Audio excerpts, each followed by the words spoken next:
वनराज शाह का जो किरदार था, वो सारा जो ड्रामा था, सारा जो डिबेट था, वो सारा उस कैरेक्टर की वजह से ही पैदा होता था। सारा क्राइसिस भी, सारा क्राइसिस, तो वो सारी कहानी को जन्म देने वाला कैरेक्टर वही था, सारे इंसिडेंट्स को जन्म देने वाला कैरेक्टर होता, बट वो डिफाइंड नहीं था।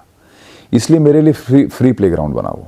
तो मैंने उस कैरेक्टर को मैंने बहुत शिद्दत से, बड़े खून पसीने से सींचा उसको मैंने, और उसकी हर चीज़ को, हर एक कैरेक्टरिस्टिक को मैंने इतना ज़्यादा स्ट्रॉन्ग बनाया कि लोग उसकी हर चीज़ से रिलेट कर पाते थे, नफ़रत भी करते थे, प्यार भी करते थे, तारीफ़ भी करते थे कि यार ऐसा बेटा होना चाहिए, ऐसा बाप होना चाहिए।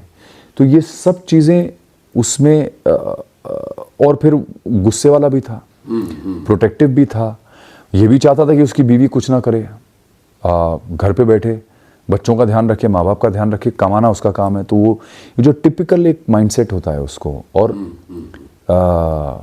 इसी बीच में उसका ये भी था कि उसका एक किसी के साथ अफेयर था, तो वो भी एक उसकी ज़िंदगी का पहलू था। पर वो उस चीज़ से कभी भी अपने परिवार को इफेक्ट नहीं होने देना चाह रहा था, क्योंकि उसने कभी अपनी वाइफ से प्यार नहीं किया, क्योंकि उसकी वाइफ से प्यार उसने इसलिए नहीं किया क्योंकि वो किसी और से प्यार करता था जो उसको छोड़ के चला गया था, जो हमने एक वेब सीरीज़ में दिखाया था, नमस्ते अमेरिका में। तो वनराज बुरा आदमी नहीं था, वनराज जिससे प्यार करता था वो लड़की उसे धोखा दे के गई, तो उसने अपने पिताजी से कह दिया कि आप जिससे बोलेंगे मैं शादी कर लूँगा। तो अनुपमा से शादी हो गई, उसके साथ उसने कॉम्प्रोमाइज़ कर लिया। फिर उसको एक और लड़की मिली बाद में जिससे उसको जेन्युइनली प्यार हुआ। अब प्यार तो हो गया, लेकिन अपने परिवार पे वो इफेक्ट नहीं होने देना। तो वो सब चीज़ें वो इस तरह से वो चला रहा था, जैसे आमतौर पे इंसान की ज़िंदगी में ऐसी चीज़ें होती हैं। तो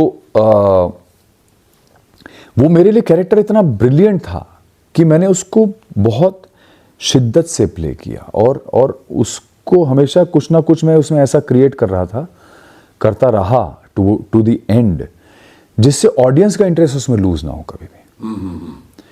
चाहे उसमें हल्का सा मैंने स्ट्रीक ऑफ मैडनेस निकाला, कभी थोड़ा सा हल्का सा पागलपना, तो वो हर चीज़ को वो ऐसे था कि ऑडियंस को घबराहट होती थी कि अब ये कुछ कर जाएगा, या अब कुछ हो जाएगा, या कुछ कर देगा, अब क्या करेगा। या कोई यादगार बात है लोगों के रिएक्शन की? बहुत सारी हैं, मतलब उसमें लगातार यादगार ही होता था उसमें, हर बार लोग मतलब इतना रैटल हो जाते थे उसमें पागल हो जाते थे कि यार ये क्या कर दिया आपने, क्या कर दिया, अरे बाप रे, अरे बाप रे, ऐसा चलता ही रहता था ना।